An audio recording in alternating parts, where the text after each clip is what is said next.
Anyone anti-participation grade? I'm curious because I want to hear both sides.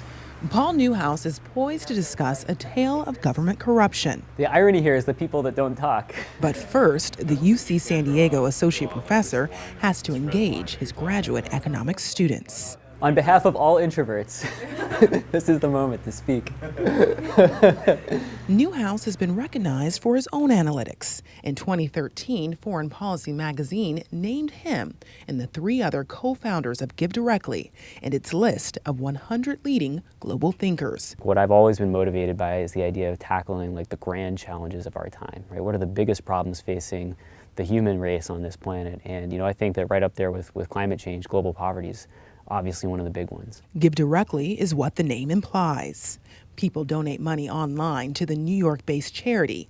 Operators estimate 85 to 91% goes directly to people living in extreme poverty in East Africa.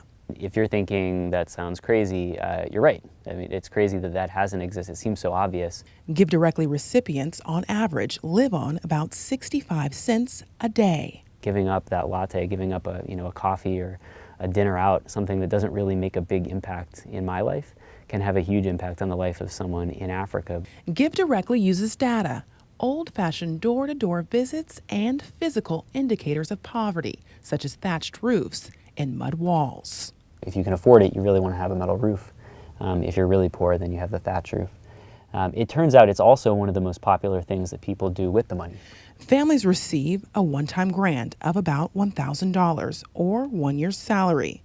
The money is transferred via mobile money system, where cell phone use is more prevalent than clean water. This is about, instead of us as donors and aid workers having the power and deciding what happens, it's the poor having that power to decide for themselves. These grants are unconditional.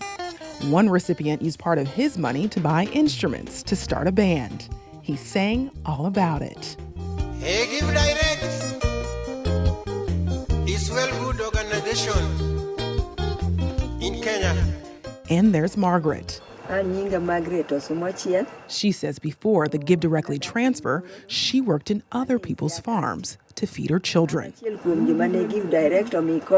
How does that feel when you get that feedback from people that are being helped and realizing that this is not just like a theory on a piece of paper, this is actually impacting real people in a real way? It feels great. I think you got to do it and try it and tell me how it feels to you. We have a lot of people who have kids that literally are not eating, and so they're just feeding their kids and not going through that stressful decision of which kid gets to eat tonight.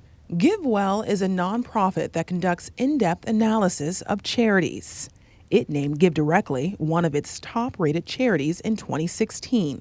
Still, GiveWell analysts suggest transferring grants to every family in these impoverished villages, rather than only the poorest, would save time and reduce potential conflict. What happens when you know that for the next decade you're taken care of financially?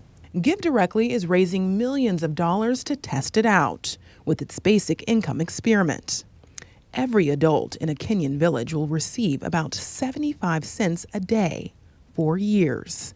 Backers say it will be the largest experiment ever. We think it's a fascinating debate. Right? We do think that cash transfers should be playing a bigger role, and basic income is one form of cash transfers. We also think there hasn't been enough of that rigorous testing yet. Since going public in 2011, GiveDirectly has enrolled more than 80,000 families, committing $70 million to people in Kenya, Uganda, and Rwanda. Recipients call a hotline to give status updates, which GiveDirectly makes public. Here's a woman who has an alcoholic husband that she deals with. But the point about this is that you can go through this and find some pretty raw stuff, right? I don't think most charities would let you see what poor people have to say about alcohol. GD Live is in line with GiveDirectly's transparency goals and vision to reshape international giving. The reality is the whole system is built on the idea that we have to decide for poor people what they should get. And you got to question that, right? It's not obvious that the model, poor people get whatever donors think sounds cool, is a good way to make decisions. And so we're trying to push that. We're saying, in many cases, poor people could probably make those decisions themselves, and it would be much more efficient. Technology makes it possible. GiveDirectly estimates it costs 9 cents for every dollar sent and says research shows it works. A randomized controlled trial found no evidence of widespread abuse of funds.